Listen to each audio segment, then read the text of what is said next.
Very spread out.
Oh, okay.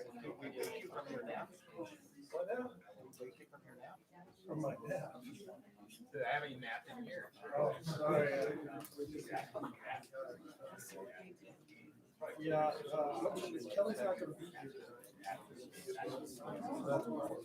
What happened? They may have moved me here. I'm just gonna set the scene. Yeah.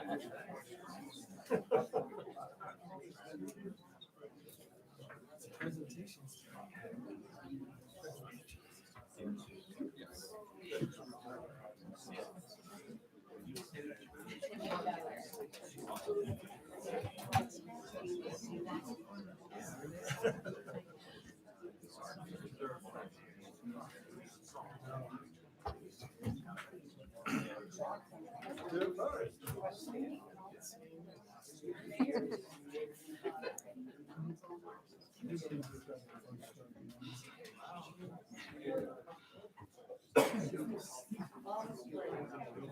Yeah.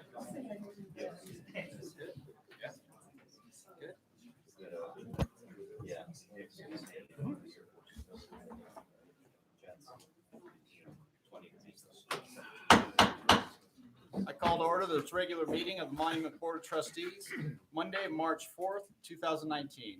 Please stand for the Pledge of Allegiance. I pledge allegiance to the flag of the United States of America and to the republic for which it stands, one nation, under God, indivisible, with liberty and justice for all.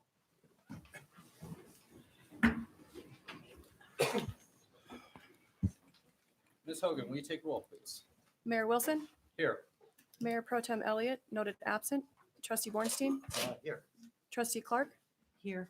Trustee Koopman, Here. Trustee Romanello, noted absent. Trustee Stevens. Here. Okay, before us, we have an agenda. Do we have any modifications to the agenda? Yes, Mr. Mayor, I'd like to make a motion to modify the agenda by removing presentation items 5B and 5C from tonight's agenda. Okay. I have an additional modification. I would like to add a public hearing item concerning a personnel matter after item 9. Is the board okay with batching those items together? Second. Okay. We have modifications. Do we have a motion to? I'm sorry, I didn't hear about I didn't grab the ones that we're removing. Items 5B and 5C. Okay, Do you have a motion to approve the agenda as modified? Motion to approve the agenda as modified. Do you have a second? second, We have a motion and a second. Ms. Hogan? Trustee Clark, yes. Trustee Bornstein, Yes. Mayor Wilson, Yes. Trustee Koopman, Yes. Trustee Stevens. Yes. Motion passes 5-0. First item on the agenda, recognition. Chief Shirk. Thank you, Mr. Mayor and Board of Trustees. I'd like to call Officer Robert Steen and Bob. If you please come up.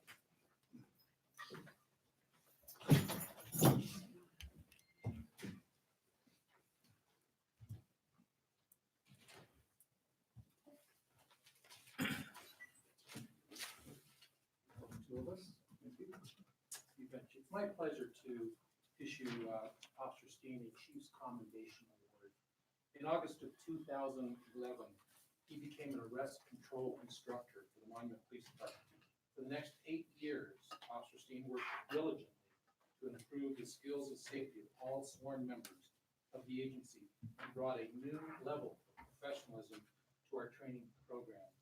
Officer Steen spent countless hours of his own time participating in various courses to improve his skill so he could become the best instructor and better trainer.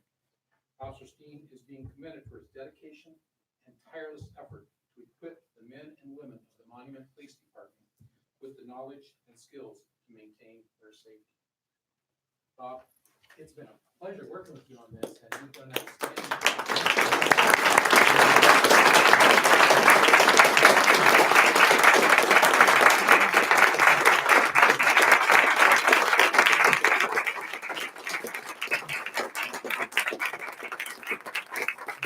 No, he's not leaving us. I'm wondering what you say now. He's done an outstanding job in really professionalizing our department and making sure that the men and women who work for us are safe. So again, thank you all. Thanks, James. Can you guys turn around just for 1 minute? Yes. So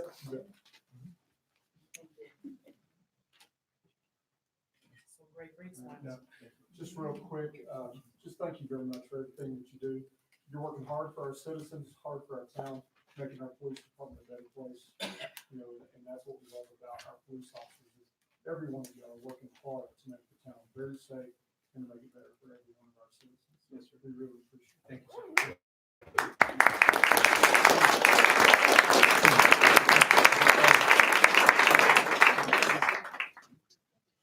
Officer Case, would you please come up? Bring your wife.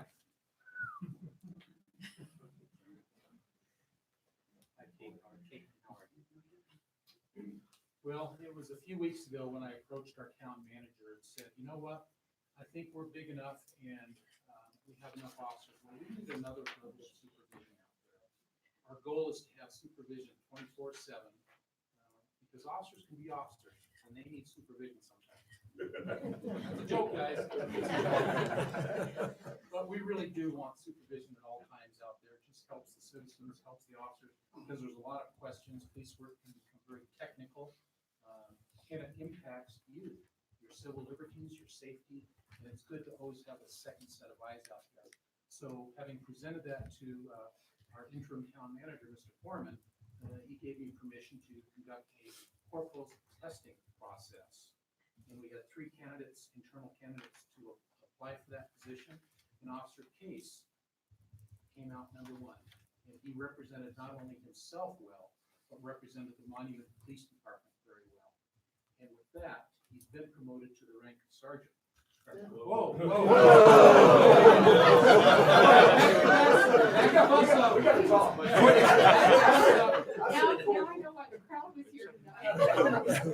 So on February 27th, 2019, having met all requirements, Officer Michael Case is hereby promoted to the rank of corporal with all the duties and responsibilities vested in that position. And with that, I would like to give the corporal's badge to his wife to have her pin that onto him. Blood pin.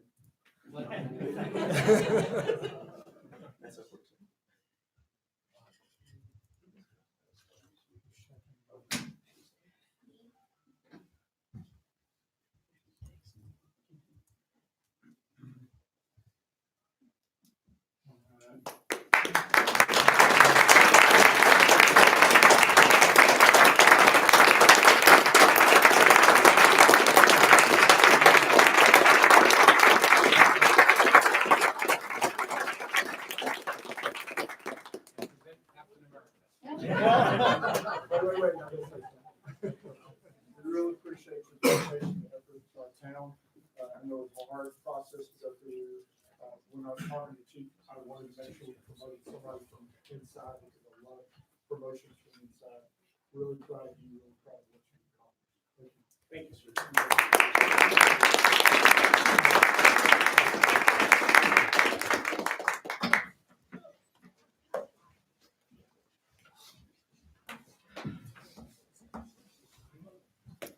Next item on the agenda, ordinance number 022019, zone change and replat, St. Peter the Rock Chapel and Ministry Center. Ms. Jones. I'm gonna try not to let this hurt my feelings. So I have one public, yeah, right. One public hearing item for you tonight. This is ordinance 2/2019, the zone change and replat for St. Peter the Rock Chapel and Ministry Center. So a summary of the project. This is a pretty simple, straightforward project before you tonight. It's about 1.4 total acres. What the applicant is proposing is to change the zoning on an existing parking lot to match the zoning on an existing chapel so that they can then be combined into one lot. So that's the reason for the two requests before you tonight. There's no actual changes proposed to the parking lot that the zone change is proposed on. It would still function as a parking lot, but that allows those to be combined, which is what they're requesting.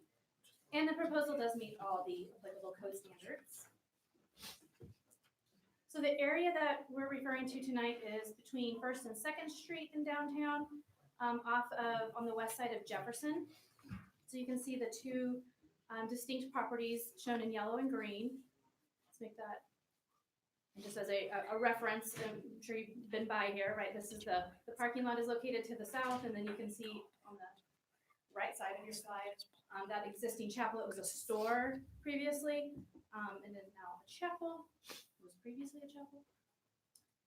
So to explain the request a little bit better, you can see there are actually a whole bunch of little lots included in here. Everything in green is that current parking lot. It actually includes 5 lots that have never been combined. And then shown in yellow is the existing chapel, which is another separate lot, lot 14, and it's currently zoned B, while the parking lot is currently zoned R2. And it makes sense to rezone everything to B because the church use is allowed in B, and it's actually requires a special use in the R2 zone. So the proposal before you tonight would be to rezone the entire thing to B and combine it into one lot. This is in conformance with the comprehensive plan. That the comprehensive plan future land use map calls out this entire area as part of the downtown zone, which is primarily our B zoning district. So this item was before your planning commission in February. There was the same or very similar presentation by staff. The applicants were present. There were actually not any questions. It's very rare. Not any questions for staff or the applicant by the planning commission. And there were no members of the public that spoke that night. So it was a unanimous 6-0 vote by the planning commission to recommend approval. As you can see, planning commission recommends approval of this ordinance. And staff is available for any questions you may have. Do we have any questions for Ms. Jones? Okay, would the applicant like to make a presentation?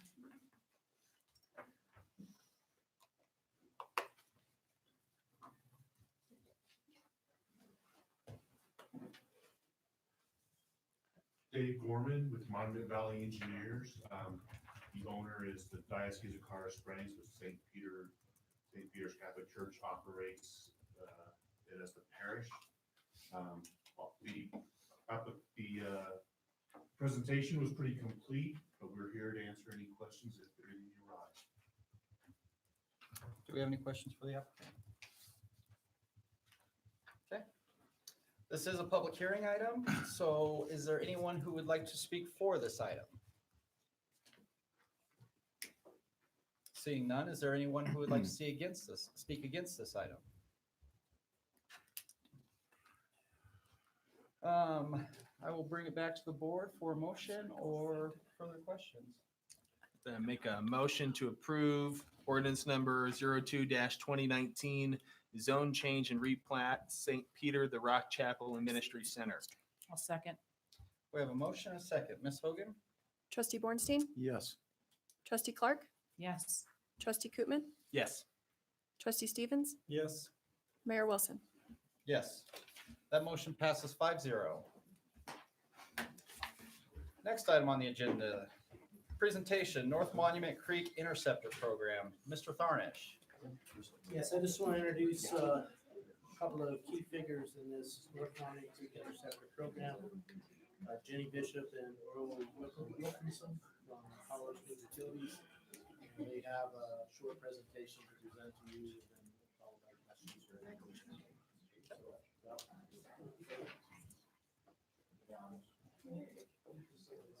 Mayor, what would you like from there? Whatever.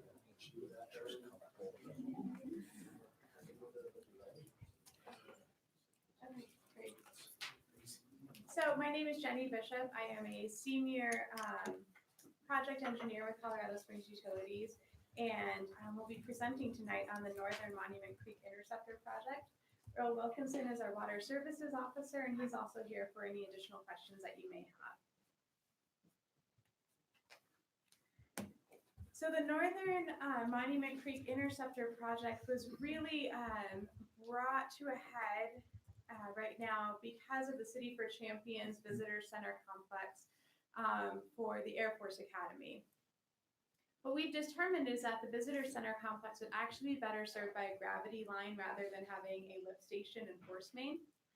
And the Air Force Academy is much more motivated to work with Colorado Springs Utilities to grant the easement access in order to get across the Air Force Academy property because of this project and some other interests that the Air Force Academy also has. So Colorado Springs has actually wanted to utilize a gravity interceptor through the Air Force Academy for a number of years because that enables Colorado Springs to get rid of lift stations. Gravity for wastewater is always a better idea than lift stations and force mains if you can make it happen. We'd be able to eliminate at least 3 lift stations. But what the beauty of this project is that this would actually allow us to collect wastewater from 6 different sanitation districts. So that includes the Monument Sanitation District, Palmer Lake Sanitation District, Triview Metropolitan District, Forest Lakes Metropolitan District, Denala Water and Sanitation District, and Woodmore's Water and Sanitation District. We would actually be able to build this interceptor to be large enough to serve all of these entities. And what that does for Colorado Springs Utilities is we have the J.D. Phillips Water Resource Reclamation Facility. We have extra capacity within that wastewater treatment facility that even at build out will not be fully utilized by the citizens of Colorado Springs. And so we have an opportunity to make a more efficient use of that facility. So I'm not going to read all of these benefits to you, but in general, it allows for the more efficient use of our infrastructure. It has a potential to eliminate 2 wastewater treatment facilities up here in the Monument area. If that's desired, that means that potentially the monies that would have to go into upgrading those facilities in order to meet future regulations, you wouldn't have to do that anymore. Colorado Springs Utilities would be responsible for all of those future upgrades in order to meet regulatory qualities for effluent water. The Air Force Academy is also interested because this interceptor would allow them to get rid of their wastewater treatment facility as well, and utilities would be able to treat that wastewater. And there's just some other commingling benefits out of this project. So what we've done to date is our utilities board has gotten behind this project to go ahead and go forward with it. They are interested in a regional wastewater solution. We've been having conversations with the 6 sanitation districts. We also understand that not all of the sanitation districts are in common with the water rights holders, and that return flows, reusable return flows from these wastewater treatment facilities are important and valuable aspects of water rights portfolios. So we've also involved Tom Tarnish and as well as Palmer Lake's water, the town of Palmer Lake, in order to make sure that all of those needs are taken into account as well going forward. We have done a routing study for this project to make sure there aren't any great big red flags or anything that could prevent this project from happening. And the routing study supported advancing with this project. And so we are now going forward with a 30% design. As I said, some additional considerations is the fact that return flows from the treated effluent of wastewater are very important parts of water rights portfolios. And so we are proceeding with evaluating potential delivery mechanisms of those return flows back to water rights holders. The advantage that could pose for districts and for a town such as Monument is that allows you to use your reusable water, which could potentially extend the life of your Denver Basin aquifer groundwater wells. And so if anyone has any questions, I'm happy to answer them. Questions from the board? I just had two questions, please. You made a comment regarding the wastewater treatment facilities, that it had the potential to eliminate 2 facilities. What are those facilities that you're referring to, please? So if we were taking wastewater for Monument, Woodmore, and Palmer Lake, there's that potential to eliminate the Tri-Lakes wastewater facility. And then we could also potentially, or there would be the potential to eliminate the Upper Monument Creek wastewater treatment facility, which serves Denala, Triview, and Forest Lakes. That would be entirely up to those sanitation districts. There may be other uses for those, but the treatment of wastewater could be handled by Colorado Springs Utilities. And then my second question, as you said, this could eliminate some lift stations, et cetera. With doing a cost analysis, I mean, is there a projection of this project? And based on the value of that to CSU, obviously, I mean, would that be absorbed with CSU and not passed on to the other entities, be it Monument or Palmer Lake or what have you? Right. So the cost of the project, the preliminary estimates are between $35 million and $42 million.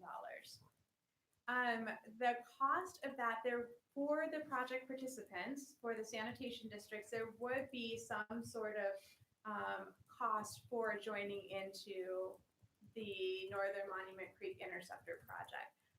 What we are initially looking at doing is Colorado Springs would fully fund the expansion of that. Let's take it back to the map. Going up to the visitor center complex, and then any other potential participants would pay for the upsizing of that line. And then ideally from the visitor center north to be able to handle northern entities, the cost of that then would be shared amongst those northern entities for that portion. So right now we're basing that upsizing and that northern extension is based on a pro rata share of build out demand, basically a buyout of capacity for build out for your entities. So your projected number, is that based on just going to the visitor center and then? That 42 million is Yes. actually the full length of pipe, all 10 miles. And then my next, and great answers, I'm just nosy here. Yeah. If you have 30% design, so what gets us to 50, 70, 100%? And if the world were perfect, when would CSU like to see this project completed and implemented So and up and running? Right. The initial ask for the visitor center was that they received services in August of 2020. That's incredibly aggressive. There's some, we're not sure that NEPA schedules can accommodate that. So all of the, you guys are well aware, Preble's jumping mouse, wetlands issues, State Historic Preservation Office issues, all of that we need to go through that process for this. So we believe that August 2020 is rather aggressive, but it's still a pretty aggressive timeline where in 2021, we would like to be online, at least to the visitor center, and hopefully north as well. Okay, and my last question, and I'm done. Regarding the wastewater treatment facilities that you referred to up in the northern counties here, what if they choose not to participate? They don't want to play. What does that do to the project or the viability?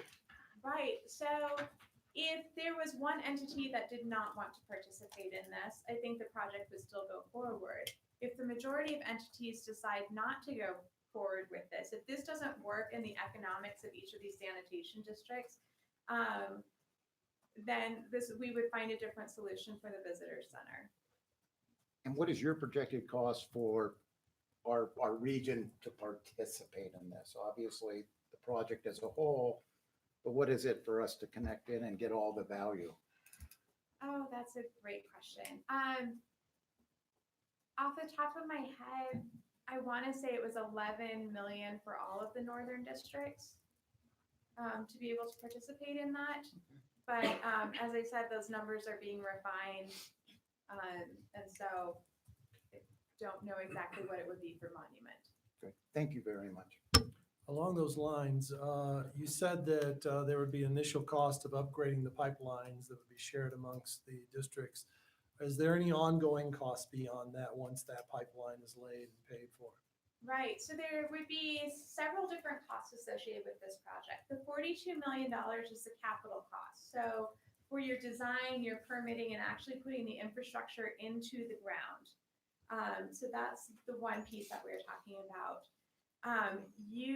Each sanitation district would be responsible for building the infrastructure from their current point to the interceptor itself. So that would be an additional capital outlay for each district. And then from then on, there would be a treatment cost depending on how much wastewater flows you actually sent downstream to be treated at our wastewater facility. So there would be ongoing treatment costs associated with having wastewater treated at Colorado Springs. Any other questions? Well, I just wanted to say that was a beautiful presentation. I'm really excited about this project. I would love to continue to get more information. Wonderful. Thank you, ma'am. And our plan is, I mean, Tom's working on this and we go to meetings about once a month, I think, with y'all. And so our plan is to continually update you on where we are with this program. I think I agree with you, Ms. Clark, that I think this is going to be a great program for our area. It's going to help us solve some of our water needs. It really will. I think it'll be a great benefit. I think Tom said we could have it done by July of 2020, so I think he bumped it up one line. Just for the record, we're only interested in the return flows. Wastewater is that sanitation district across the street. Thank you. Thank you very much. Presentation, effects of development on Lewis Palmer School District, number 38. Ms. Mayor, Wagner. I think the assistant superintendent has a meeting at the same time. And she's going to be running a little late, so if we could bump that one down to maybe around where my report is, and I think she'll be able to be here by 7:30. Okay. Public comments for items not on the agenda. Public comments are limited to 3 minutes. Do we have anyone who would like to make public comments?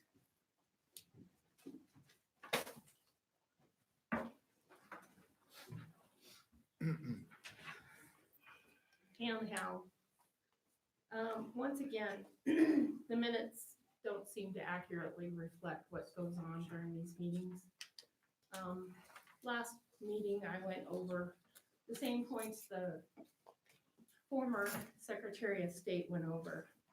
Out of 10 items that have to deal with residency and having to live in a certain place, 9 of those were met for Trustee Romello to be considered living in Colorado Springs, not in Monument.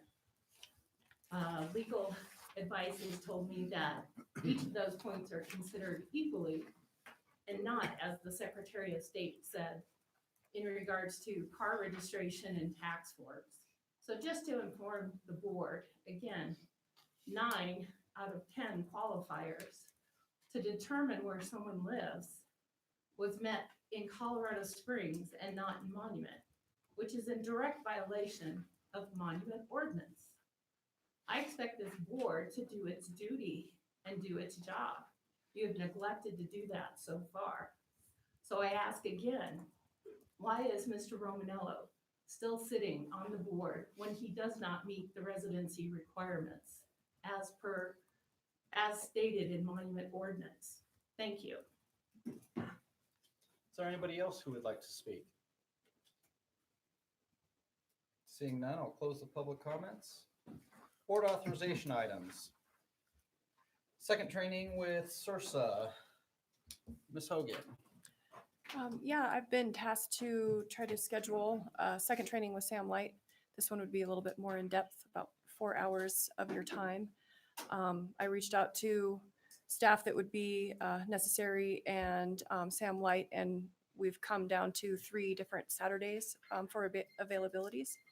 I let the board know, I think when the board packet went out, that I might be asking this question, and if you guys could take a look at your calendars, hopefully we can arrive at a date that works. 27th works for me. I don't know how it works for you guys. Is there any non-working days for anybody? Are you saying the 27th is the only effective date? Okay. I'm sorry. That's fine with me. And would that be in the morning? Well, we can do it, around your schedules. I was hoping that maybe we could work a meal in there for you guys, because I know 4 hours is kind of a long stretch. So I was thinking lunchtime, but if the morning works better, we can arrange whatever Lunchtime is we great. need to. Works for me. 5 a.m. on a Saturday? No.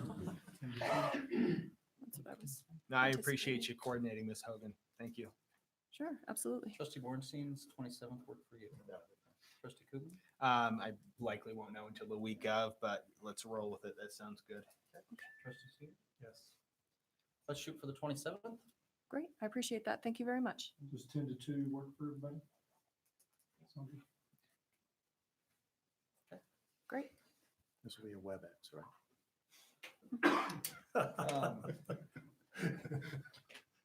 Proclamation of National Libraries Week, Ms. Hogan? Yes, I've been approached by Andrew Hart, and he runs the Monument and Palmer Lake Libraries, and he would like the board to proclaim National Libraries Week at the April 1st meeting. So I'm just wondering if that's appropriate if you're willing to do that. Is that good with everybody? Sounds great. Okay.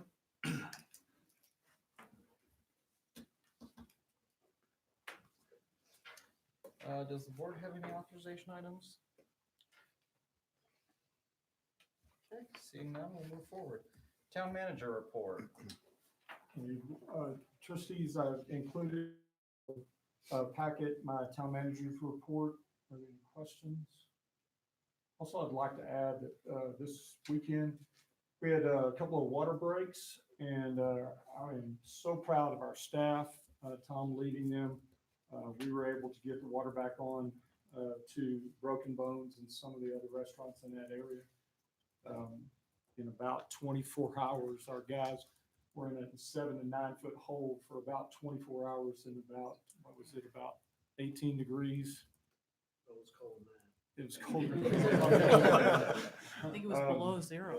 But they really did a great job. At the same time, we had a broken line on Mitchell Street. Unfortunately, I didn't get to take a shower for about 3 days because I actually live on that street now. So I did take a shower this afternoon. Thank you. Tom did get it fixed today about 2:30. So we had a contractor come out and our guys patrolled traffic and helped with everything. I do commend them they went door to door and contacted all of the residents and explained to them what was going on. They delivered water to them and everything like that. We helped some of the people out. So it was a tremendous effort on our Public Works Department. Really excited.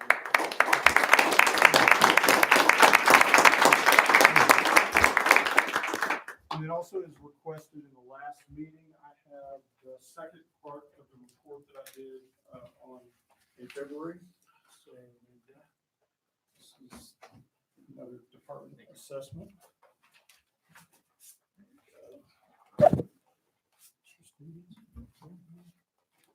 I have a question on the water break issue. Yes, sir. Would you consider, or maybe Tom would be better to answer this, would you consider that to be a fluke, or would you say the break is a result of, an aging infrastructure?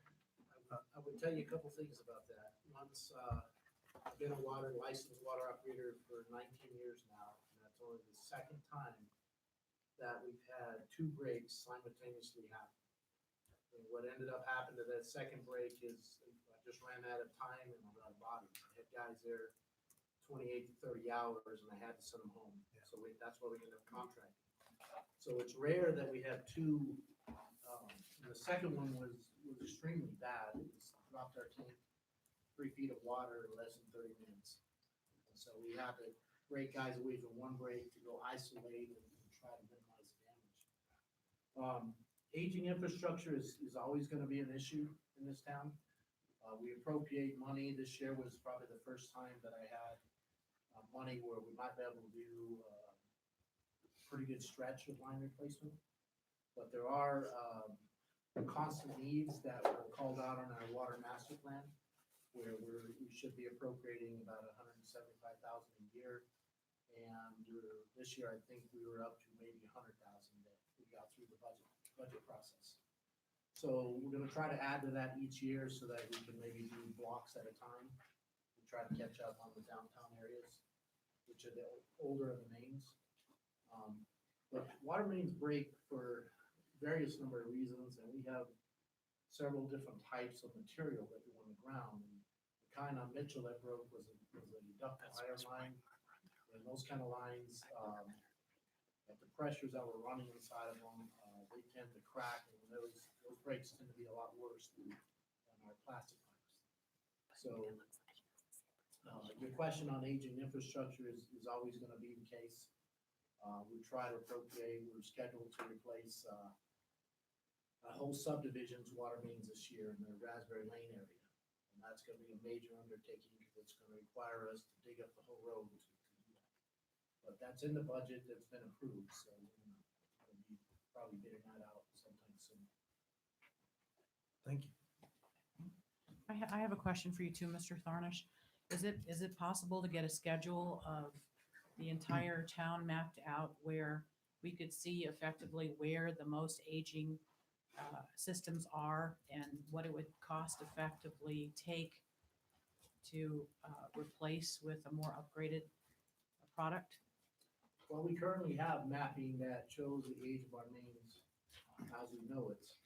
But sometimes our oldest mains, even though they're gonna need replacement, we do our distribution line replacements based on the number of breaks that we have over a certain period of time. And a prime example is Raspberry Lane is not the oldest mains in town, but we've had more breaks over the last 10 years in that subdivision than any other. So it prompts our attention to direct the distribution funding in that direction. If you were to look at replacing all the mains in town that needed it, my guess is it would take the entire town budget. Several $1 million? Yes. But if it was maybe planned out that every year a certain subdivision was replaced, then possibly it could be budget appropriate. I would say if I got the budget funding, yes, we could do bigger stretches of older mains. And then you would have already a map that states which are the oldest ones or which have the most breaks. Yes, we know where all of our breaks have been over the last 10 to 15 years because we marked those on the map. Is it possible I could get a copy of that map? Or we could all have a copy of that map? I think what we probably would be a good thing to do is Big? during our budget process this year, we'll have Tom make that presentation to you during the budget process so that we can start reviewing that and start seeing how much you want to improve the budget for that next year. And at that meeting, would I be able to actually see a map? I think we probably could Yeah, put we that can together. produce a map. Yeah. But right now, the map that's in the water office is Probably probably huge. 3.5 feet by 3 feet big. It's color Maybe there's- coded and leak detection points all over it. And one thing that I would Water offer, office is okay. one thing that I'd offer to everybody is schedule a meeting with me and Tom, and let's go look at our facilities and everything like that so that we can walk you through exactly what Tom and his crew does. And I so, would love to do that. yeah, we'll schedule that with you so that y'all can come do that. Maybe I can take a picture of the map. Bet. Is there any other questions for the town manager pertaining to his report? I just want to make a comment. Thank you very much for this. I know that I was grandstanding. I'm looking for this information. Right. And I think it's so important to all the departments. And as we've discussed tonight, there's a lot of things we got to do, a lot of things we can't Exactly. do, but I'm really big on this vision of the 5 years, what we're going to do in the next 5-year plan. Right. And there's certain things that we got to put in there, absolute. And I think this is the first step to get us there. So I look forward to reading this and thank you very much. You bet. I appreciate it. And just to comment, tremendous amount of work put in by the entire staff, especially at the director's level, but the directors also reached down to their employees and got a lot of information. And thank to Robert Bishop for all the work that he did on this also. I'm guessing that Robert's the one that put it together, backwards and upside down. No, that would be another employee that's not me or Robert. I won't throw under the bus. Oh, it's just my copy. They did that just for the mayor. Thank you again. You bet. And I think we have Ms. Wangerman here. Yes. Yes, ma'am. So she's here, Mayor. That's fine. Yes.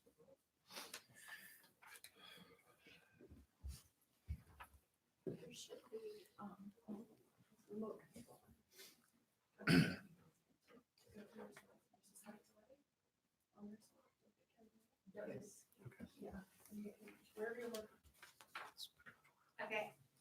Stand up, so I'm sitting on it. I apologize if I was late.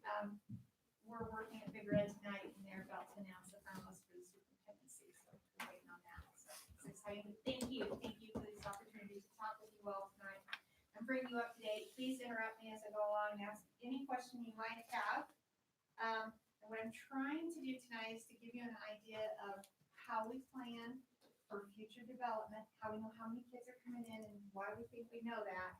And both from a midterm standpoint, as well as in a short-term standpoint, because as you probably know, we have at least 2 schools which are way over capacity, Lews Corner Middle School and Bear Creek Elementary, so we'll go through that. So planning for the short-term and midterm growth. We hire an outside demographer to give us some expert advice. The firm that we use is called Metro Study, also called Templeton Demographic. Two of them got out by a Metro Study. And they primarily serve home builders like Classic Homes, the big home builders. And they keep track by lot and by subdivision, how many homes are coming in, what are the prices, what kind of home product is selling. And then for us, with Student Guild, and you'll see why that's really important to us as we go forward. And just so you know, normally we cannot allow this information because this is how they make their money to be on website. For this presentation and for you all, we've got special permission that you all can save this, show it, do whatever you need to do. But just know that. They keep track of unemployment and a number of economic indicators by area. We, as you might not be too surprised with now, are lumped in with Colorado Springs. We're in the Colorado Springs metro area. So they're keeping track of unemployment and a number of different stats for us. You can see that there's a 345,000 new employed persons over a year ago in the Colorado Springs area. Obviously, we're growing very, very rapidly. And since January 2014, employment has grown by 18%. Of course, just because enrollment or employment has grown doesn't mean that we're getting more kids or District 11's getting more kids. It just gives us an indicator of what the economy is doing.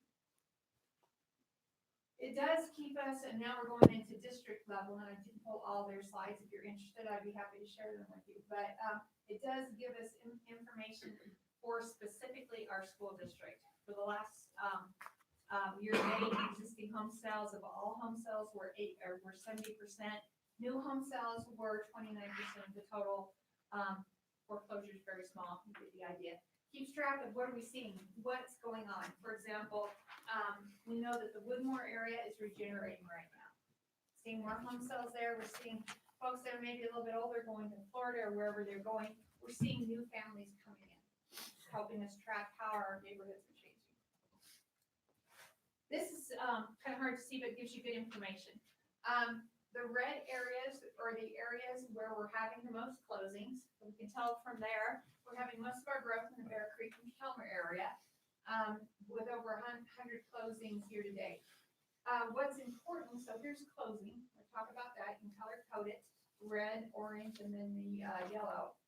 So that's annual closing. Now, this is vacant lots developed. So they're tracking for us how many vacant lots we have, and you can see that they're listing the top 10 subdivisions for us, so we know that Kings Ear has 53 vacant developable lots, and they had 10 closings this year.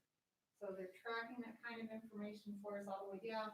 You see Forest Lakes has 334 more lots they're gonna continue to develop.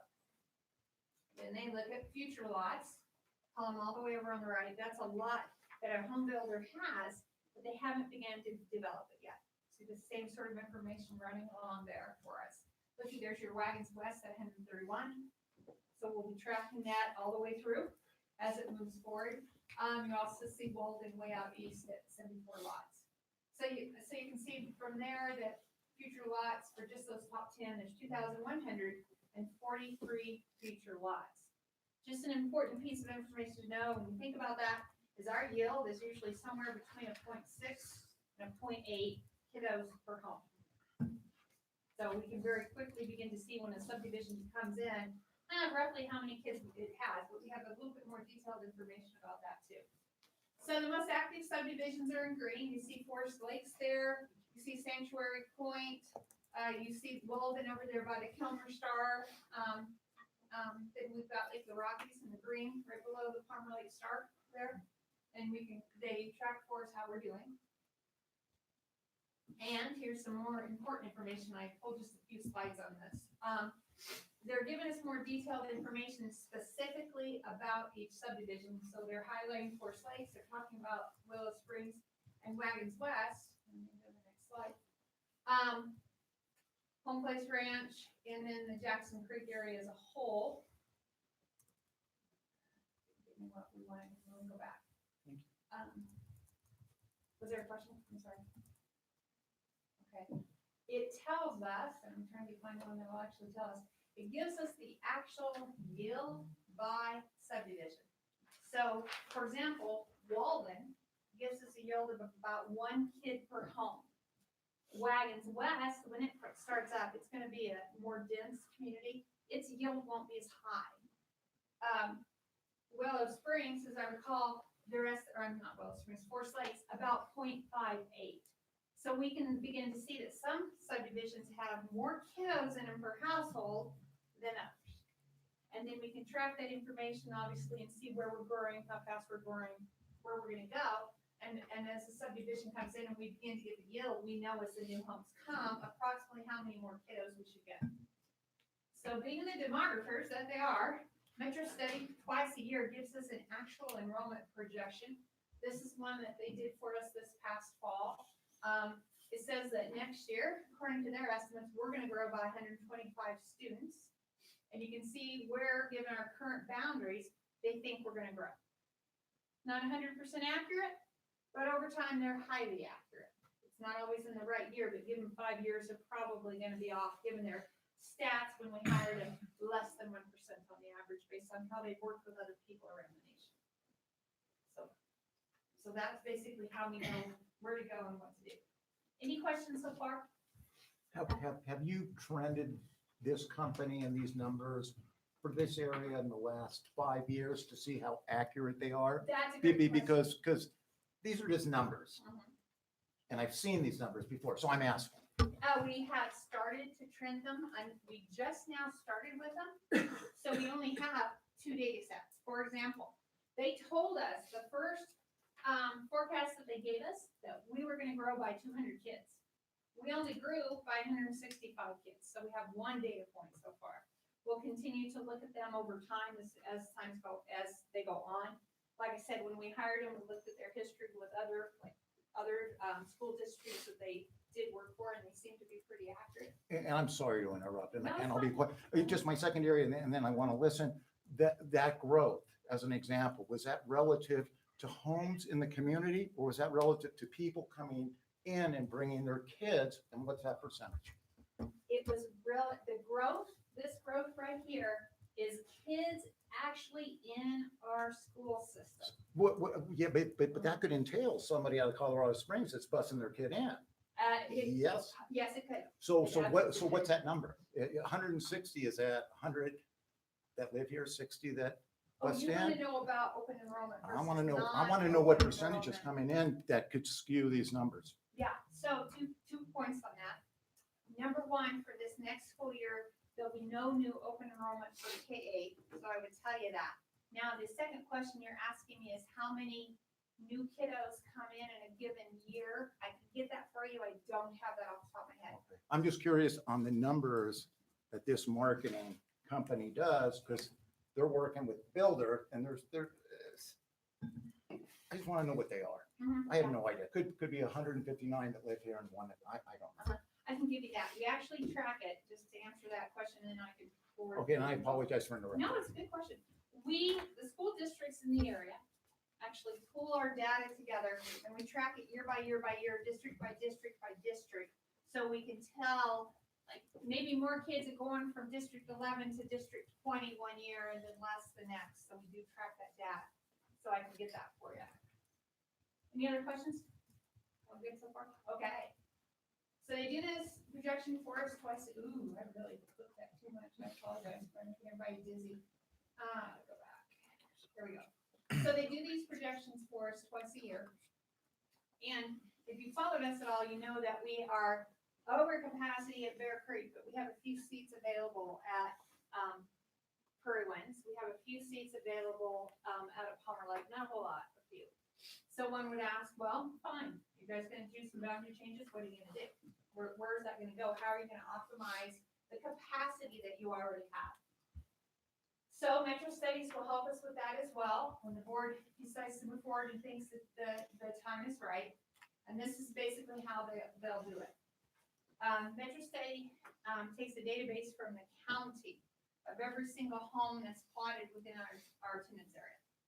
Then we take our database of all of our kiddos, strip off all the personal information but the grade levels and what school they go to, and give them that information. Then they match those two up one by kid by kid by kid by kid by kid until they understand how many kiddos are in a certain area. For example, and this is elementary we're working on.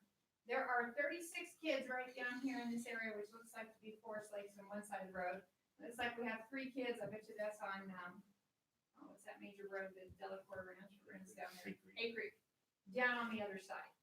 These kids right now are boundaried into Bear Creek area. And you can see that because of this red line. But in this scenario, we took those kids for whatever good reason, and we said, well, what would happen if we boundaried them up to Palmer Lake, see how that's blue? And they can run analysis for us. Then there's another analysis on this one as well, where we took part of the Kilmer area out here, and we said, what if we boundary these 13 kids into Prairie Woods? You get the idea, so they can help us boundary things out with some accuracy, and then they also can help us with projections forward, given the other information I showed you to say, well, if we move some kiddos from Kilmer to Prairie Winds, does that help us, or what should we do? So they have that capacity for us too, and I know that we're looking at that in the future as well. So that's our plans around that. So that's really how we do it and how we know. We think we've got it right in terms of where potential growth is going. In terms of short-term growth, and I don't know how much time you all want me to spend. Okay. We're overcrowded. What are we gonna do? Well, the principals and I and our facilities and security folks got together and talked about, well, what should we do with under the guise auspices of our superintendent. We gathered a lot of data as far as what do we do with the short-term issue that we have since the bond fell. We looked at for each school that's overcrowded or near overcrowded, what makes sense in terms of modular units, which is, you'll see the recommendation here is where we decided to go. We looked at security, grounds, maintenance, traffic flow, what should we do? So we turned that data over, our thoughts as to where we can put modular units, such as we can't put a modular unit into Prairie Winds because the septic system that we have there will not allow that. And we looked at the data as to what made the most sense. And we gave that data to Metro Study as well as to CRP, our architectural firm, to develop options to help us know what the right thing to do was. Long story short, the modular units that we'll put in will have security. They'll have what PAR does do our schools. They'll have fencing, lighting, cameras, AC. And the standard was that a child that ended up in one of the modular classrooms wouldn't have a learning environment that was inferior to a traditional classroom. That's our goal. That wouldn't be very fair. So that's where we worked from. And we made recommendations that will take us through the year 2021, with the exception of Kilmer, where we've seen some very rapid growth being, looks like it's gonna come out there. What that's gonna look like for us is 2 modular units, 4 classrooms at Lewis Palmer Middle School. This was recommended at 2 modular units, 4 classrooms, that will actually end up being a 4-plex at Bear Creek, which of course is in the town of Monument. 1 unit at Kilmer for right now, 2 classrooms, and 1 unit at LPES, 2 classrooms. Kilmer actually needs another modular unit next summer as well, based on the demographer's projections. The problem that we're having as we continue to grow is our preschool classrooms continue to get squeezed out. Makes sense.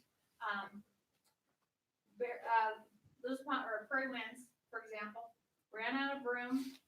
PK6, what do we have to do? Well, we have to take those preschoolers and move them to another school. Those preschoolers moved to LPES, Lewis Palmer Elementary School. Lewis Palmer Elementary School at the time had 2 classrooms. They're about to go to 1 classroom. You get the idea. Right now, Bear Creek has 5 classrooms. Next year, they'll have 4 classrooms. We have to provide preschool, but we do have the opportunity to decide where we're going to provide that at. Cost for this is $708,000. I just left this slide up for you all because it talks through the pros and cons. Again, Kilmer will need modular this year and next year as well. Cons are security. Our security head of security would tell us that brick is a lot better than is wood in terms of security. Some students and staff may feel disconnected from their peers. There are increased maintenance issues with the modulars. In my personal experience, we're more likely to have frozen pipes, obviously. Each modular does have a bathroom for each classroom, but it's not a whole set of bathrooms like you have all the 3rd graders go to the bathroom. It's just kind of for the, oh my gosh, I need to go kind of thing. This is not what you'd have in a typical school. The pros of this, it gives us space for instruction. As we talked through it with our principals, it didn't really make sense to us to take our small group instruction, which is what the classrooms we were going to lose, put the kiddos who were struggling the most out in the hallway and try to learn what they're reading or whatever it was, catch up out in the hallway. That's why we went this way. That's why we thought it was a good way to go. And something else which is logical, as we put modular units out around our schools, they weren't built for that. So lunchrooms, libraries, gyms, hallways are still crowded because those spaces didn't increase. So that's a problem too. And our staff and parents are all over the map on this. Some of our staff are kind of excited to go teach in the modular. The hallways won't be so crowded. We've had teachers, frankly, at the middle school think that might be good. We have other teachers who probably feel a little disconnected. Kids will feel that same way. So there's some things we have to work through as we work our way through this, but our principals will do that for us. We had to dig into our reserves to accomplish this for us, but that's okay. We did look at a couple of different options. If you know us at all, you say, Cheryl, wait a minute. You've got a fourplex, which is a senior citizen center over at Lewis Palmer High School. Why don't you all use that? Well, we looked at that, we looked at it hard. We weren't real comfortable with having such a large preschool on a high school campus. We did feel it would be inconvenient for the parents of those preschoolers. When you think about preschool, if you believe in having preschool within your elementary school, you want those preschoolers to form a connection to your building. You send them off somewhere else. Yeah, obviously, they can't quite do that. We did a D38 deliberates. We sat down and we talked with the parents and community members of parents of impacted preschoolers. They felt very strongly that they wanted their preschoolers to go to their neighborhood schools. So that was an option that was considered, but we didn't recommend that, and the board agreed with us at the end. Another option that we looked at was to use the 8-plex right across from Grace Best. We have an 8-plex modular unit. We looked at whether or not we could move that unit, perhaps to Bear Creek. Unfortunately, the code has changed. We could move the unit, but we cannot get a certificate of occupancy. The El Paso County Regional Building Code has changed. They're more stringent now. We can use that unit where it's at. We can use the senior citizens unit where it's at, but we can't move them anywhere else and put people up. So that's sad thing. We also looked at using classrooms at the high schools. Our high schools are fairly full, but more and more of our kiddos are taking classes online, classes at Pikes Peak, getting dual enrollment and dual credit. That was not cost effective at all. We did look at Grace Best as well. If we use the facility at Grace Best, A, we have to do some remodeling for the bottom floor. B, that area is currently occupied by our transition special needs students ages 18 to 21. We would have displaced them, so that didn't seem to make any sense for them, as well as from a cost benefit analysis.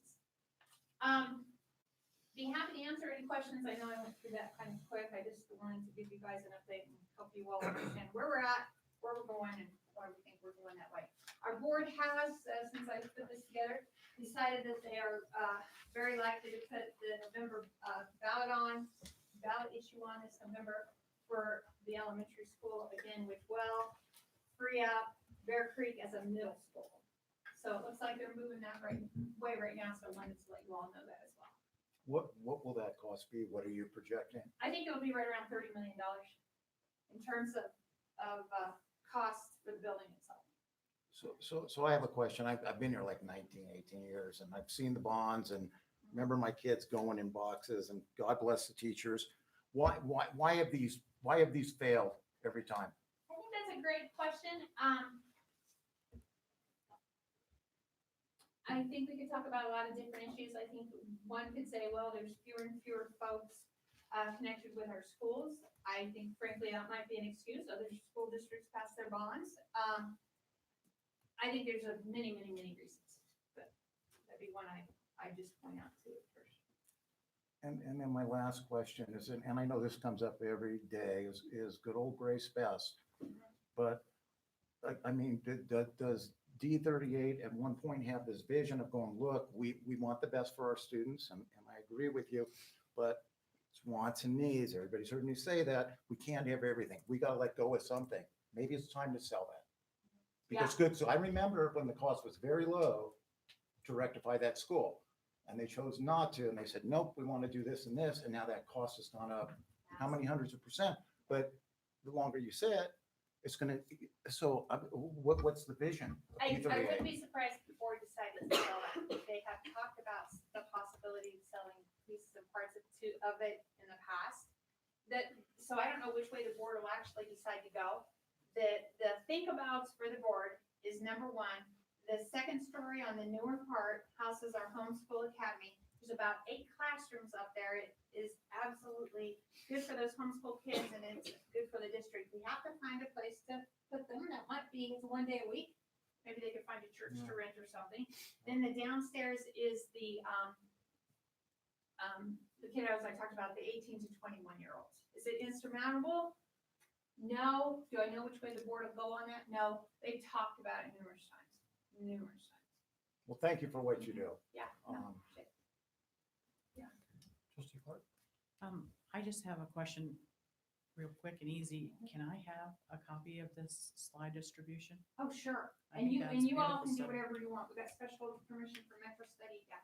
we can Great, have it, yeah. and it was a And great you- presentation. And if you want the whole thing, I could tell you, yeah, this subdivision, they're telling us, here's our yield. This subdivision, here's our yield.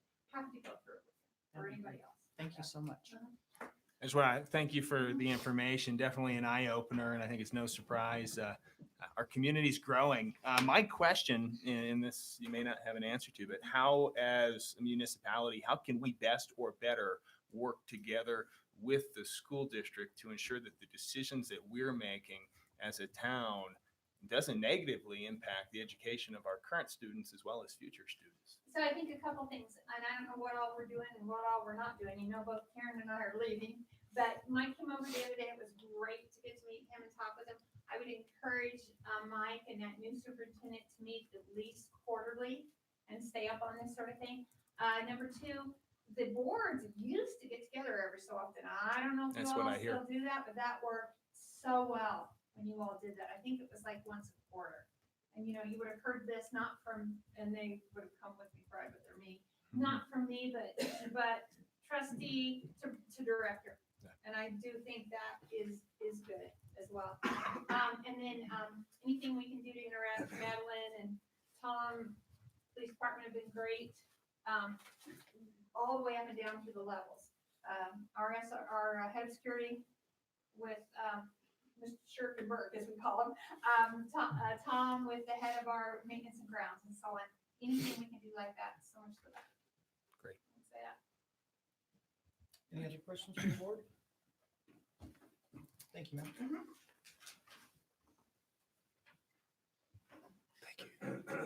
Next item, Board of Trustee comments. Do we have any comments from the board?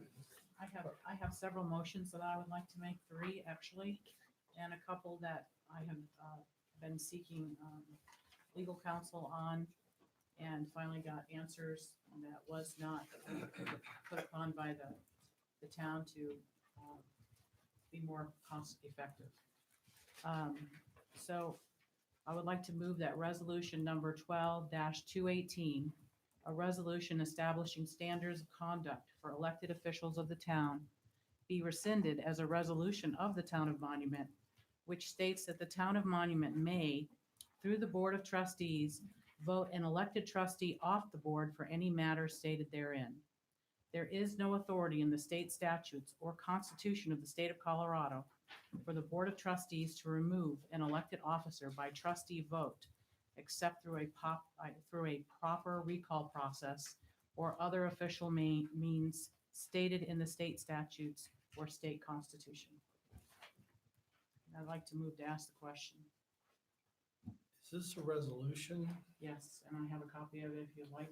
Yeah, I would like to put that on the agenda or put your resolutions because I kind of feel uncomfortable suddenly voting on a resolution that I haven't heard about prior to tonight. And I think this is a board comment section rather than a resolution section.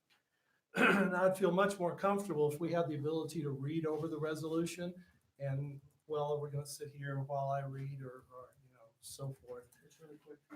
But like I said, I would feel more comfortable having time to read it and understand what's going on rather than just having it suddenly come up. Well, I was told that this is the place that I could actually speak about these resolutions and ordinances that I've been waiting 10 months to try to resolve. Well, I think it's appropriate to do board comments. And so if you want to make comments on resolutions and things like that, but actually make a motion to vote, I think that needs to come underneath the resolution section on the agenda. The resolution We did section? have, A legal question. Mr. Rivera, what's proper procedure for making a motion? Is there a designated time or, I mean, I think you can make a motion at any time. I think that there's kind of a lot of questions there. There has been, to me, my mind, some questions about how things get on the agenda, how items get on the agenda. And I think that there's a work group to talk about that. We have not been consistent as a group to get things on the agenda. One thing that I think that So that's part of your, so I guess the answer to your question is there's a variety of opinions regarding how you get things on the I'm just agenda. talking about as far as rules of procedure within a public meeting. Does an elected official have the right to make a motion anytime throughout that meeting, correct? I would believe so. I believe so. That answer is yes. But the question though is, I think what I'm hearing is there's some questions about when is the best time to discuss it. So I'm not hearing that we're not going to discuss it. What I'm hearing is that there's a preference to discussing it later. Gotcha. And so, yes. I'm not sure. I think that on the agenda there is a variety of opinions regarding that. Right. May there be a motion made? Yes. Do we have to vote on it? Depending, I think, on the matter of the motion. Procedurally speaking, I think I'm putting words in people's mouths a little bit, but basically, there's a motion to have a resolution discussed, and there's a motion to have a table for a future meeting. Gotcha. So I guess I don't know how something gets on the agenda either.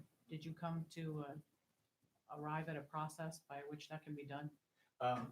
There have basically what tends to happen is that at this point in the meeting, the board members ask for certain items to be placed on an agenda at a future meeting. That's one of the ways in which it's done, and I think that's what the comment was directed towards.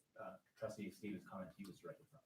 So trustee Stevens, do you want to put this motion on the next agenda? Well, if it's a resolution, I mean, a motion, I don't have any problems with just a general motion, but if it's a resolution, I think we need to have advance notice and be able to read it and go through it and study it.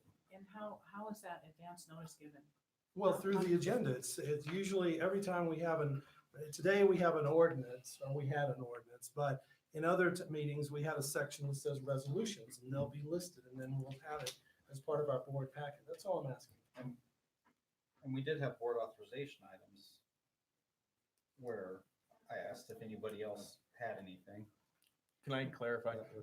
Trustee Clark, do you have a new resolution that you're wanting to propose to us to vote on?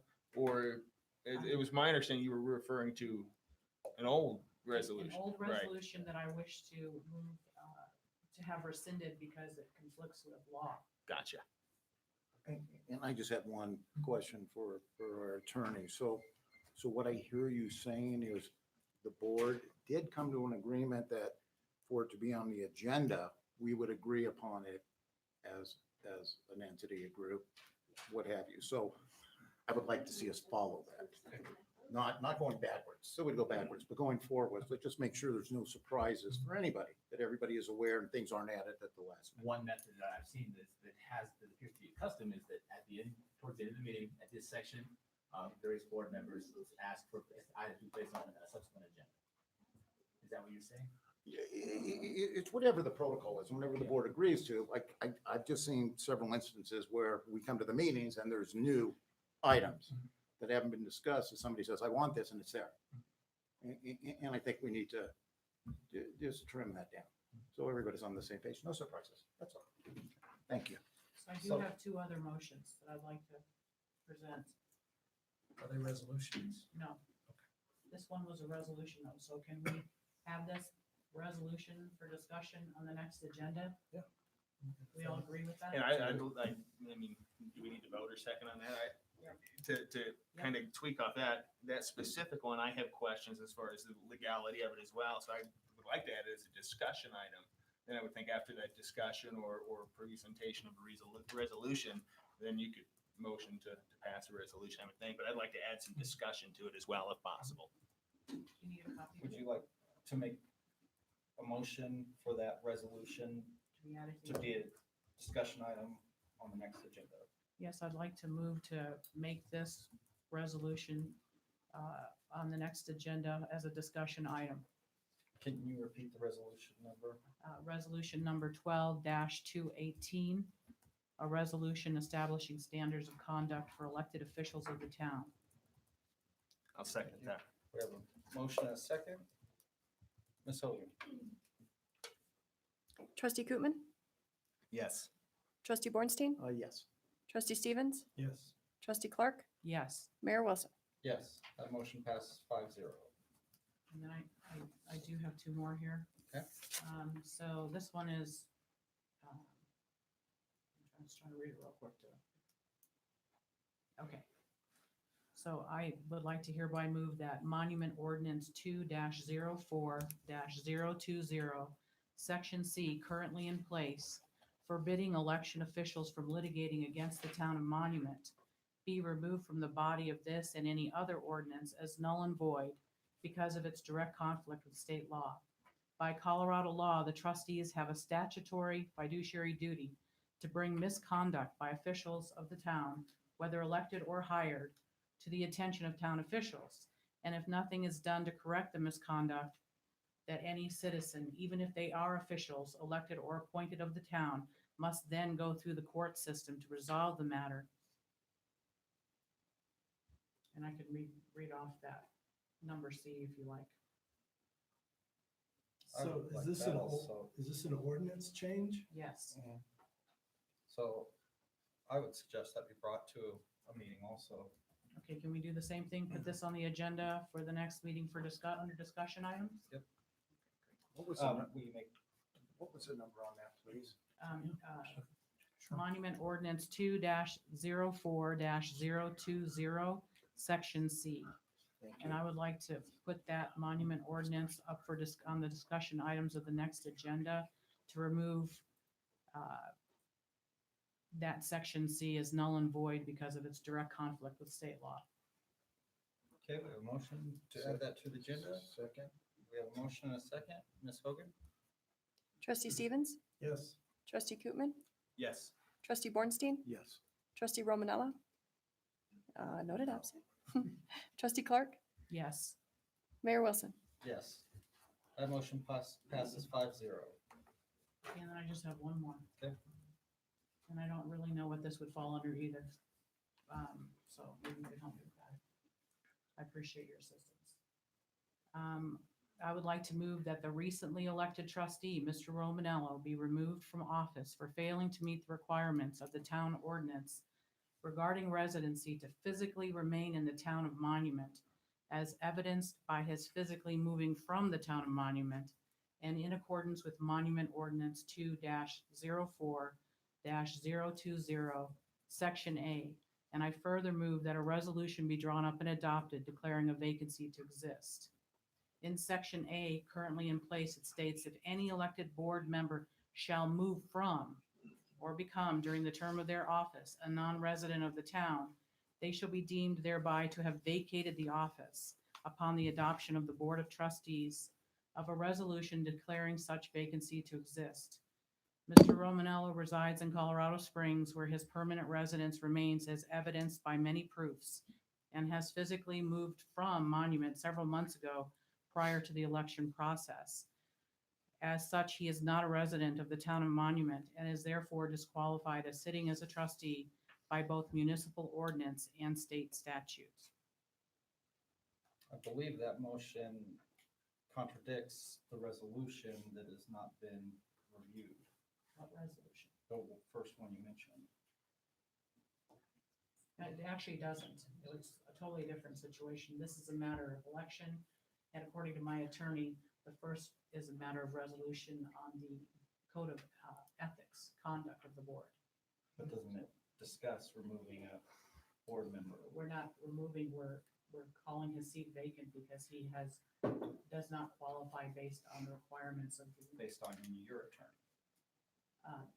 Based on several attorneys, but I'd be happy to bring my attorney in. One of the, why it's helpful to have a running start at this is when I review all of the pending resolutions for legality. I'm sorry, I'm having a hard time hearing. I review all of the pending resolutions for legality, and I would review this one as well. And then one of the issues that I would look at, and in particular to the last motion, is that there are state remedies, particularly under the residency clause. So there is a remedy within that statutory regime which allows someone who believes that there be some type of infirmity regarding an election to petition the district court and have the district court rule on that. And I'm not sure, and I point this out because that's why it's helpful to have a running start at reviewing these and to point out at the outset that that this may, I'm not sure, this may be in conflict with state law or may create an additional remedy by a statutory town, which it may not have the authority to do. So I guess I'm voicing a concern at the outset. I'd be really happy to have this brought before a judge and have a judge decide it. I do know that the municipal ordinance was changed several times, and I had tried to discuss this at the last meeting, but based on the very prolonged and prohibitive process that I had to go through to get an answer to these questions was not afforded to me. So I did seek out other legal counsel, and after examining the proofs, I was instructed that this would be the right thing to bring to the table tonight. And someone had to do it. And Do you have your legal counsel's legal opinion? not with me, but I can get it. You can send it to you all. That's not a problem. I didn't have it for tonight, but it's a very difficult situation. I had asked at the last meeting that if this was not the right recourse, then we needed to change this municipal monument ordinances that says, and I quote, "If any elected board member shall move from," and 9 out of 10 is very compelling. So moving from the town prior to the election and staying out of town at any time that could have been remediated. So I really feel like this issue needs to be addressed. My constituents have been relentless in asking me to make this motion. So I have done so. And I would again say that I am more than willing to have this brought before a judge and have a judge decide it. I would like to see a legal opinion that Yes. supports the 9 out of 10 because I have not heard a reputable opinion of that. Okay, I will get my attorney to submit one to me, and then I will email that to you. I'd like discussion of this. I mean, I think it keeps coming up, so we need to address it. My concern with it, I don't know where the guy lives, whatever, but if in fact he doesn't meet the qualifications, it needs to be addressed. There nees to be fact, there needs to be information, there needs to be a question. But when it comes, I haven't received any of this. Yes, you have. I did receive part of it, but everything I keep hearing has to do with the residency definition. My question, and I've asked this several times now, is in reference to the same statute or the same town code that Trustee Clark references, where it says, if anyone shall move from or becomes a non-resident. There's two different parts of that statement. If you should move from, or, that's what I want clarification on. And if we can't get clarification on it, we need to change the monument ordinance To to not say reflect that, the right. state statute so that we don't have this public confusion. Right now, I am getting an incredible, we don't trust the board. Well, we need to prove that we're trustworthy and willing to walk by these ordinances we've created, or we need to change them to be more cohesive and not bring up a question that conflicts with the state law. I mean, the state law is very clear, and I don't know, I asked last time at the last meeting, why did we add this? Why did we make this move from? And, nobody really had an answer for me. So I thought since no one had an answer, that we definitely need to address it one way or the other. Do we know what it said before? Yeah, I think Laura was supposed to look that up. Well, I mean, you did ask in the middle of a meeting and I wasn't able to do the research right at that moment. But yes, the ordinance was introduced that language in 2013, and I can definitely pull that board packet and send it to you guys. There was I think I asked you, Mr. Mayor Wilson, if you had been was anyone on the board at that time? Was anyone on the board at that time? Trustee Morris? So can you shed any light? I apologize, but I cannot. Nothing comes to mind? It really doesn't. Okay. Well, that's why I sought further legal counsel, because there were no answers forthcoming, and understandable that we're trying to restrain our legal costs, but some of these questions have to have an answer. And then I just have one other matter that I'd like to bring up. I have had several constituents talk to me about Monument Academy, that they would like to see a zoning change for traffic speeds and I'm not sure how that should be handled, or I'm just bringing it to the board's attention that they are experiencing a great deal of stress based on the speeding cars coming by too fast. This has come up for years, and that is out of our jurisdiction. That's county. That's something, Thank you. because again, they were looking for lights, and not to take away, and it is an issue, but that's out of our, So would you recommend that I would tell them to go to the county for that? yes, ma'am. I will definitely do that. Thank you, Mr. Borenstein. You're very welcome. And that's all my board comments. Thank you. So can I move the last item to the next agenda and then to have a discussion as a discussion item there?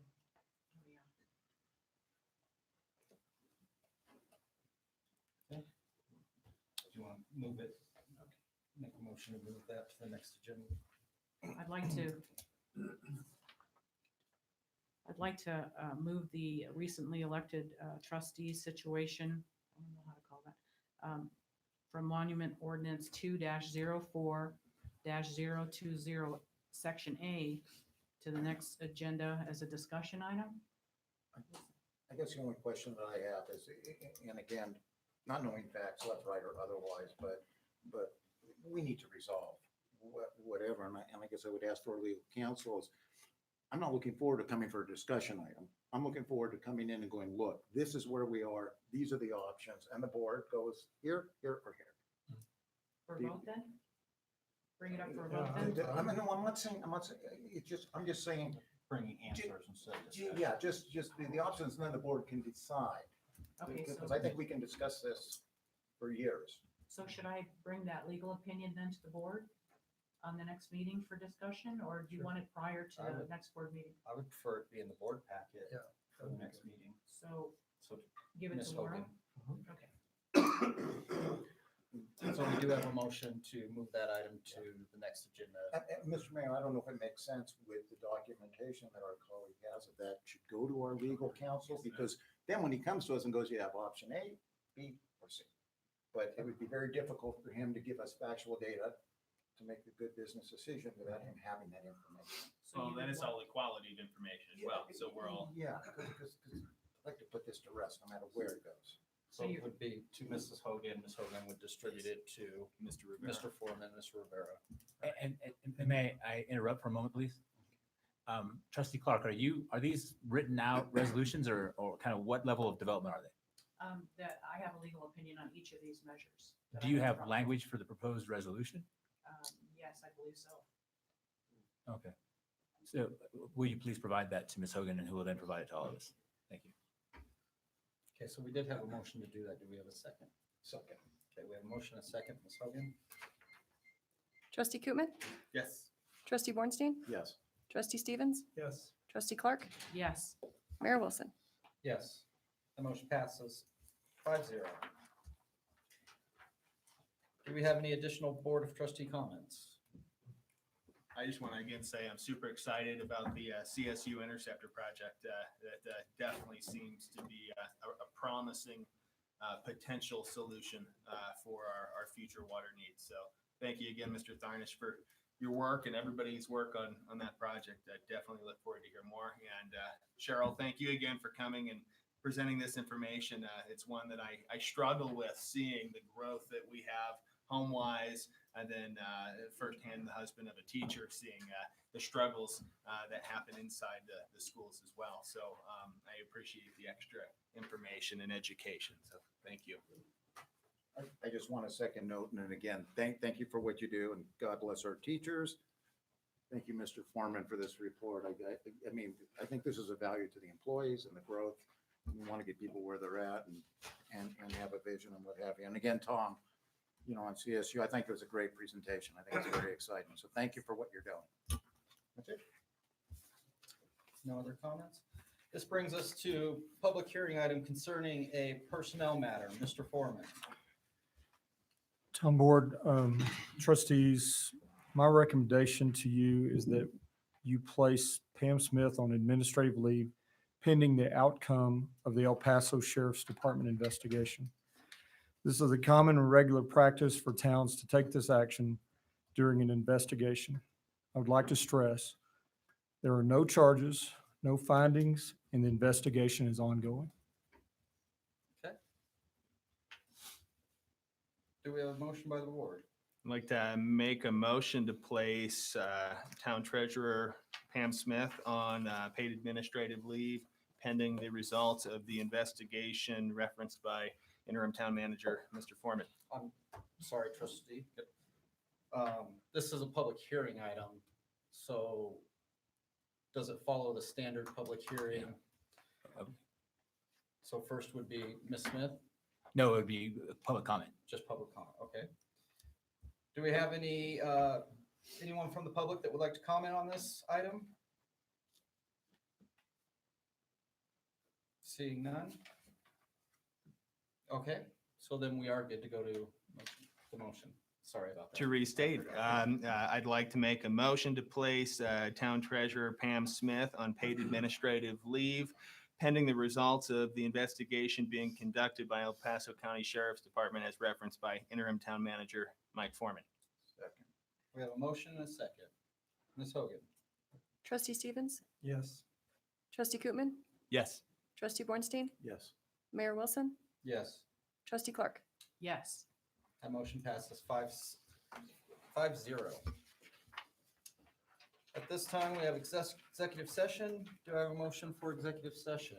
Yes, I'd like to move to go into executive session for a discussion of Forest Lakes Phase 2 development as it relates to the town's subsurface water rights and surface rights, and to discuss the purchase, acquisition, lease, transfer, or sale of real and personal property pursuant to section 24-6, 402-4-A, to confer with legal counsel and receive legal advice on specific questions pursuant to section 24-6, 402, 4-B, and to determine positions relative to matters that may be subject to negotiations, developing strategy for negotiations, and instructing negotiations pursuant to section 24-6, 402, 4-E. Oh, I further move that adjourn the board meeting at the conclusion of the executive session. I have a motion. Do we have a Second. Can I amend that to include a 5-minute break? I'll- I'll Second. We have a motion and a second. Ms. Hogan? Can you remind me who seconded that? Trustee Kuzma? Thank you. Trustee Kootman, Yes. trustee Romanello, noted absent, trustee Stevens, Yes. trustee Clark, Yes. Mayor Wilson, Yes. trustee Bornstein. Yes. That motion passes 5-0. We will take a 5-minute recess.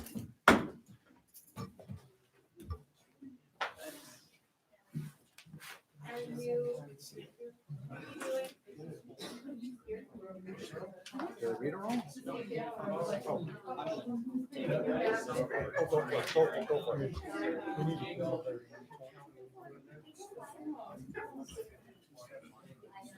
Yeah, just grab them.